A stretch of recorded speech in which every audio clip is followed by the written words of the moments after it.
Hello friends, அஸ்ஸலாமு அலைக்கும். எல்லோரும் எப்படி இருக்கீங்க? இன்றைக்கி நம்ம வீட்டு சமையலில் கருவாடு தொக்கு தான் பார்க்க போகிறோம். அதுக்கு நல்ல பெரிய கருவாடு 2 கருவாடு எடுத்து வச்சுருக்கிறேன். அது நல்ல வெந்நீரில் மஞ்சத்தூள்லாம் போட்டு வாஷ் பண்ணி சுத்தமாக எடுத்து வச்சுருக்கேன். ஒரு கைப்பிடி அளவுக்கு சின்ன வெங்காயம், ஒரு கைப்பிடி அளவு பூண்டு, 4 தக்காளி, ஒரு லெமன் சைஸ் புளி எடுத்து வச்சுருக்கிறேன். மண் சட்டியில் தான் செய்ய போகிறேன். கொஞ்சம் தாராளமாகவே எண்ணெய் ஊற்றிக்கங்க.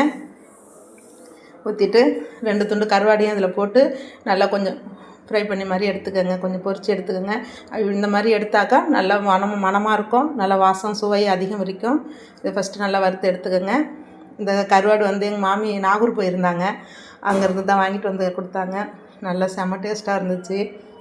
அடுத்தது அதே எண்ணெயில் 1 டீஸ்பூனு கடுகு, 1/2 டீஸ்பூன் வெந்தயம் போட்டுட்டு ஃபஸ்ட்டு அதில் பூண்டு தான் போட்டு வதக்கணும். நான் பேத்தி ஸ்கூல்லேருந்து வரதுனால வெங்காயத்தை போட்டுட்டு டைம் ஆகிடுச்சுண்டு 2யும் ஒன்றா போட்டு மிக்ஸ் பண்ணி வதக்கலாம், ஒன்றும் பிரச்சனை இல்லை. நல்லா 2யும் பொன்னிறமாக வறுத்துக்கோங்க. வறுத்து எடுத்துட்டு அதுலேயே பொடிச்சா கட் பண்ணி வச்ச தக்காளி, கருவேப்பிலை எல்லாத்தையும் போட்டு நல்லா வதக்கிடுங்க. வதக்கிட்டு ஒரு சிட்டிக்கு உப்பு போட்டுக்கோங்க. உப்பு போட்டு உப்பு மட்டும் கொஞ்சம் பார்த்து போடுங்க. கருவாட்டில் உப்பு இருக்கும், அதனால் பார்த்து போட்டுக்கோங்க. 2 டீஸ்பூன் மிளகாத்தூள், 2 டீஸ்பூன் குழம்பு பொடி, சிட்டிக்கு மஞ்சத்தூள், 2 டீஸ்பூன் மிளகுத்தூள் எல்லாம் போட்டு நல்லா வதக்கிக்கோங்க. வதக்கிட்டு நல்லா எண்ணெய் பிரிஞ்சு வரட்டும். நல்லா எண்ணெய் பிரிஞ்சு நல்லா எண்ணெய் பிரிஞ்சு வந்துடும். வந்ததுக்கப்புறம் நம்ம எடுத்து வச்ச புளியை கொஞ்சமாக தண்ணி ஊற்றி கரைச்சி எடுத்து வச்சுக்கோங்க. நல்லா கரைச்சி எடுத்து வச்சுட்டு நம்ம பொரித்து வச்ச கருவாடை அதிலே போட்டுருங்க. போட்டுட்டு நல்லா எல்லாத்தையும் நல்லா புளி கரைச்சனையும் ஊற்றி நல்லா மிக்ஸ் பண்ணிவிடுங்க.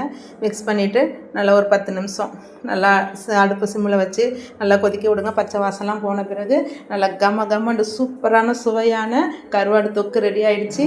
அதுக்கு சூப்பரான காம்பினேஷன் உடச்சக்கடல துவையல், ஒரு உடச்சக்கடல, காஞ்ச மிளகா 3, கொஞ்சம் தேங்காய், 2 பல் பூண்டு, வெங்காயம், ஒரு சிட்டிக்கு உப்பு போட்டு எல்லாம் நல்லா அரைச்சி எடுத்தால் சூப்பரான சுவையான உடச்சக்கடலை துவையல் ரெடி ஆகிடுச்சு. இதுக்கு கருவாடு தொக்குக்கு சூப்பர் காம்பினேஷன். எங்கள் எல்லாருக்கும் ரொம்ப பிடிக்கும். உங்களுக்கு பிடிச்சிருந்தா கமெண்ட் பண்ணுங்கள். பேத்திலாம் ஸ்கூல்லேருந்து வந்தாச்சு. சாப்பாடு வச்சு பேத்திக்கும் பேரனுக்கும் தீத்த போகிறேன். அவங்க 2 பேரும் சாப்பிட்டாலே நம்ம சாப்பிட்டா மாதிரி. ரசம், கேரட்டு பொரியல், அவ்வளோதான் இன்றைக்கி டிஷ்ஷு.